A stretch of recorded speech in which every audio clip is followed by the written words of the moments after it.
Yeah. That's going to be the next question. Melanie, can you tell how are Ukrainians fighting back?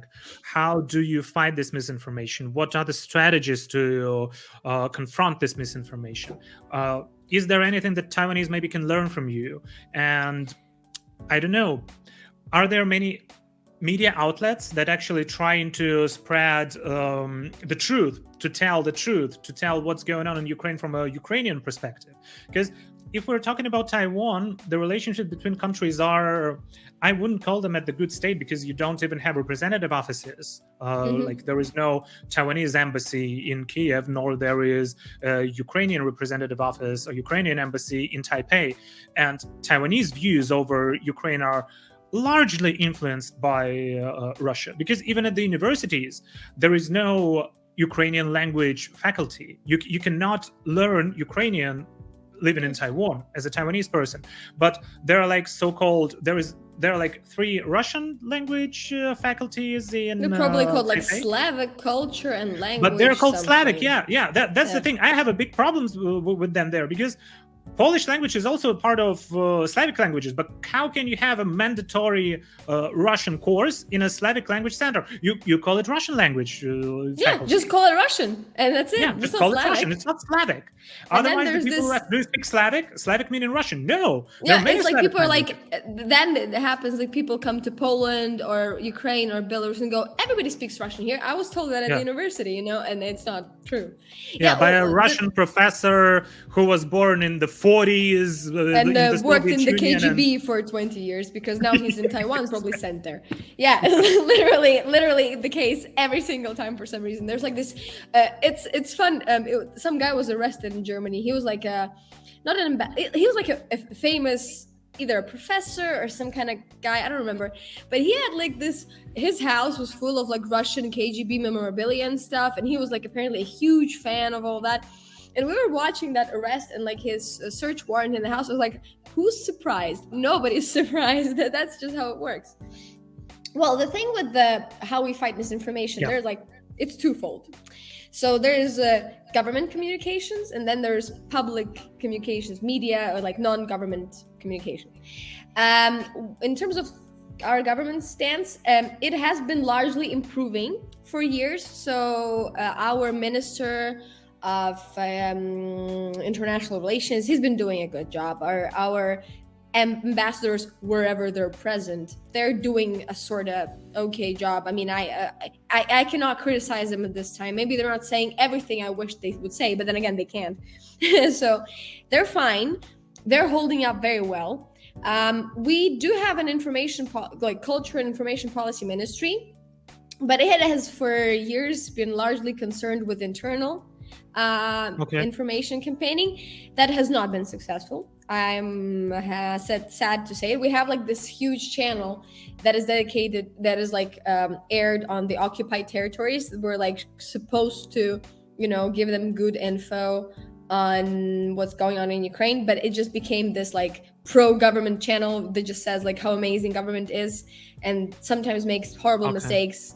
So it hasn't been great, and I don't think they do enough on the international front. I mean, I haven't seen any pro-Ukrainian government bots mass tweeting in English. That's not been a thing. I've seen like Russian bots all over the place, they are Chinese. Professional. Yeah, they're professional. Every time I tweet up something about like China or like, like criticizing China especially, or Xi or whoever, I always get this like crazy amount of replies from these no-name accounts, obviously Chinese, obviously tweeting at me in Ukrainian. This is insane. The machine is many insane. of them having on Twitter having like hammer and sickle icon close. Yeah, which we can talk about later, because that should be banned. That's a that hate should symbol. be banned. But same as swastika. Like, it's the same. It's literally the same. But like, same as for swastika. Twitter, it's okay. Be Twitter thinks that it's okay. Yeah, whatever. So like, it's and the there same. are many English speakers, like people coming from the United States, from Canada, many Canadians, young people, British people, educated people who are shilling for the CCP, who are just putting forward the CCP propaganda. And there are many YouTube channels, some of them having like hundreds of thousands of, I don't know if these are bot subscribers or real subscribers. They're trying to switch the narrative to make it like more pro-China, and like saying that China is part of China, super or there is no rich. genocide It's going on such in a China. successful democracy. It's such a successful whatever. China they is a have democracy. free Oh my education. They say stuff like, well, you know, it might be harsh, but they have free education and free healthcare. And I'm like, really? That's how you're selling out? Free healthcare? We have free healthcare. It's not great. Don't. Soviet Union But had they it. don't. But it's what they say, the problem because is that that's healthcare in China is not free. But that's how the half-truths, half-lies work. You say something that is true, and then you say something that's a lie, and nobody fact-checks anything. So that's what it goes. So I haven't seen, like, I mean, I don't think it's a valid strategy, but I haven't seen any pro-Ukrainian government bots en masse spamming me with, like, you know, good replies. But but then for that, now we have actual our civic society, our media, who are like, a group of people I'm friends with, we have been activists in Ukraine for quite a while now, so since Maidan, we have taken the strategy of actually like tweeting everything in English.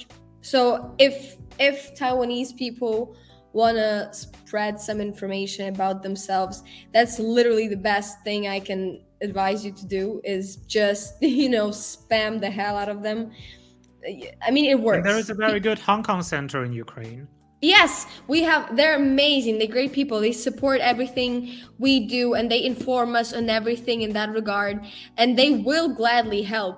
So literally just like en masse educating people works. But for now, all I can do is like spend 2 hours a day tweeting in English, debunking things, especially when somebody says, they were like, literally yesterday, Russians were evacuating Ukrainian orphans from the occupied territories, because they are saying we're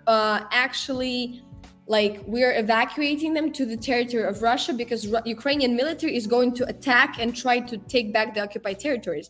And it was very important to communicate the fact that this is kidnapping, because these kids don't have parents. They're being kidnapped to a foreign country with no excuse for that.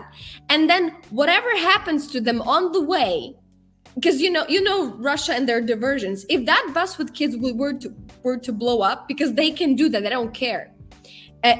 Ukrainian military would never attack civilians, would never attack Ukrainians, and would never attack children. But because we had this fear for these kids and for these people who are actually resorting to fleeing, who believe Russian propaganda, because that is a false flag operation. That's what they call it. You evacuate people, you blow one of these buses up, you say Ukraine did it, and then you go in for attack. Like what they did during that winter war with Finland. That's what they did in Georgia in 2008 as well. And then it were the Finns who attacked the Soviet Union. Exactly. And it was yesterday, it was super important to fill people in on that, because there isn't an evacuation. There is nothing to evacuate from. It's been 8 years. Ukraine hasn't made a single step. We have been so extremely careful not to provoke anybody. That's why we had to agree to the stupid Minsk agreements that pacified us. We cannot protect ourselves now. And then what happened? Yeah, also amazing. Just we will win this war just because we're not dumb. There's this prosecutor general of Luhansk People's Republic, Sergei, what's his name? Whatever. You know, literally, that's like, I wish I could describe to you this type of person who takes these positions, these pseudo countries. You can imagine, no education, no nothing. And he posted a video on his Instagram at 9 o'clock in the evening, firing a D-30 artillery gun at Ukrainian border. That caliber is actually prohibited by the Minsk agreement. And he shot it near Stanitsa Luhanska, so near the Ukrainian controlled territory, shot it in our side and filmed it and put it on his Instagram. Literally. Violating Minsk agreements. And where did he get this gun, this artillery? Where do all these guys get their guns to fight at Ukrainians? Russia, obviously. They supply them very well. Yeah. That's Book the thing I was missiles, trying everything. to tell. But I'm just shocked, and we were pushing that narrative. I was like, look, that's a crime. Who is this person? Why is he shooting at Ukrainian side? Look at these shells; they're this big, and we cannot again protect ourselves. That's a provocation, and they're not afraid of anything. They just put it online, and nobody cared. I literally had this kind of discussion with the journalist yesterday, a very famous one. I'm not gonna spoil you his name because he deleted the tweet since. But he wrote a tweet that said, officially confirmed, Ukraine defense minister is to visit Belarus to joint military training. And he was given his opinion, like how stupid that is. And I replied to him, I go, where is this, where can I confirm this information? Because there was information that our attaché was going, but minister was not. And he ignored me entire evening. And then he was continuing to give his opinion, and I was like asking him again, like, can I find a confirmation for this? And he replied to me, he said, about Minister of Defense, ask his advisor. And I was like, I can't ask his advisor. It's not. But then obviously it was a fake. Obviously then he had to delete it and apologize. But 200,000 followers that he has read that. Yeah, they saw that. Yeah, they saw that, and they don't care. Nobody's gonna check. So literally, the people that, cite sources, official sources especially, those are the people I trust. I mean, hashtags work very well in Ukraine now. You can always tell a Ukrainian from Twitter is the main platform. Twitter is the main platform, 100%, because Facebook is fostering panic. Like, I wouldn't go because people are preparing for war there. Most of them never seen a gun in their life, but it's fine. People are entitled to, being a little nervous. But Twitter is mostly, and then you can always tell, like, because Ukrainian professional, like, professionals, like politics or whatnot, they make some spelling mistakes, but they're concise and they're very, I don't know, you can tell that they have this line they've been following. Whereas, it's all about telling a real person from a bot. So, like, don't follow anonymous sources. And the last question, what do you think Taiwan and the whole democratic world, the democratic countries all around the world, including the EU members, including the UK, the United States, Canada, Australia, Japan, Korea, Taiwan, what can these countries do to help Ukraine? Because right now you are in need of support to just help you with fighting with misinformation, help you with protecting your country. Because democracy should not be left behind. That's the thing I'm always talking about. Yeah, it's just a matter of common sense. We are a sovereign independent nation. We have chosen our path. We have put in our constitution, and nobody should ever threaten us. That just makes sense. No matter what it is, even if we have 100% Russian-speaking population, still a sovereign country. And that is that's the biggest thought I'm trying to, like, put into people's brains. And that's, I think, the most important thing that foreigners can do is to accept the fact. Because for them, it's difficult. They're like, oh, these nations are similar. Their languages are similar. They used to be a part of the Soviet Union. They should stay together. No. Mexico is not a part of Spain, even though they speak Spanish. Yeah. And Brazil is not a part of Portugal, exactly. Even though they speak Portuguese. And we don't belong to anyone. If our country, like Belarus, the crazy government chose that path, it's also wrong. But that's their national course, I guess, because the revolution sadly lost, and I feel very bad for Belarus. With Belarus, it's different. People didn't choose him. He lost the election. Exactly. He's a dictator. We had 6 different elections with different presidents. 7, actually. I don't know even this point. But he's a dictator. So that's a whole different story. That's not even taken into consideration. But we have said our word. Both of our presidents, who hate each other, the previous one and this one, they hate each other. But both of them said the same thing. And we have said the same thing over and over since 30 years ago, that we're an independent nation. That's our choice.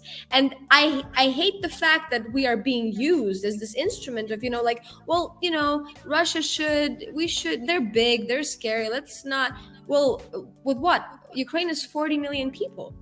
It's not like we're again, I see this like super amazing argument of like, well, it's just, it's Ukraine, whatever. We're 40 million people.